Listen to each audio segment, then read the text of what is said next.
नमस्कार मित्रांनो, कल्पवृक्ष यूट्यूब चॅनलवर तुमचं स्वागत आहे। आज आपण बनवणार आहोत ग्रीन चिकन। त्यासाठी लागणारं साहित्य मी तुम्हाला सांगते।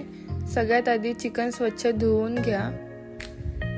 त्यानंतर पुदिना, लसूण, कोथिंबीर, लिंबू, अद्रक, मिरच्या, कांदा आणि मी नलिनी काकूंचा चिकन मसाला वापरते, तुम्ही कोणताही वापरू शकता।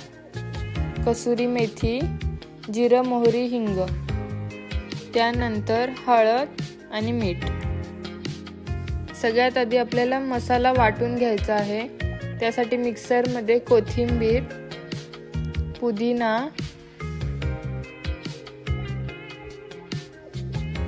हिरव्या मिरच्या आणि अद्रक आणि हा मसाला आपल्याला पाणी न टाकता वाटून घ्यायचा आहे, जसा ठेचा असतो त्याप्रमाणे। बघू शकता आपला मसाला वाटून झाला आहे आणि असंच तुम्हाला जाडसर वाटायचा आहे। आता सगळ्यात आधी आपल्याला चिकन मॅरिनेट करायचं आहे। त्यासाठी चिकन मध्ये अर्धा चमचा हळद ऍड करा, त्यानंतर एक लिंबू ऍड करा आणि 2 चमचे आपण जो मसाला वाटून घेतला होता तो ऍड करा।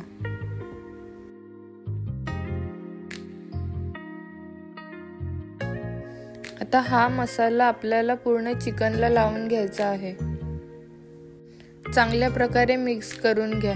बघा, अशा प्रकारे सगळा मसाला आपला लावून झाला आहे चिकनला। आता गॅस वरती पॅन ठेवून त्यामध्ये 2 पळ्या तेल ऍड करा। त्यानंतर त्यामध्ये जिरं, मोहरी, हिंग ऍड करा। जिरं मोहरी चांगली तडतडल्यानंतर त्यामध्ये आपल्याला कढीपत्ता ऍड करायचा आहे। त्यानंतर लगेच लसूण ऍड करा आणि चांगला गोल्डन ब्राउन होईपर्यंत त्याला फ्राय करा।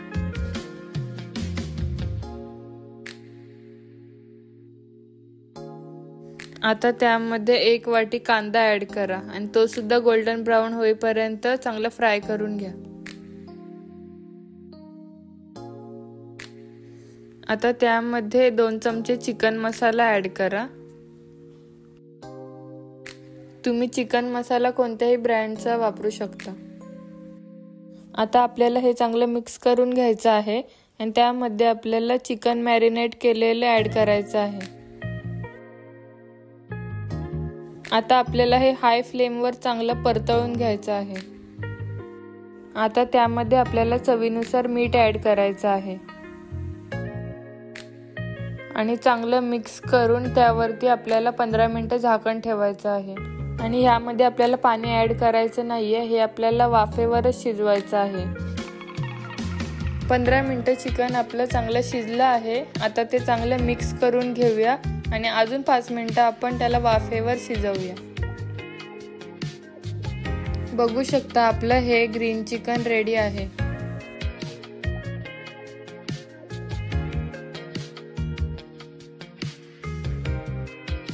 आता त्यामध्ये आपल्याला कसुरी मेथी ऍड करायचं आणि चांगलं मिक्स करून घ्यायचं आहे।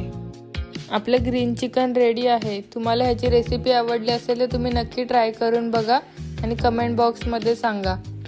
आणि आपल्या चॅनलला लाईक, शेअर, सबस्क्राईब करायला विसरू नका। आणि नेक्स्ट कोणती रेसिपी करू हे तुम्ही कमेंट बॉक्समध्ये सांगा। चला तर मग बाय।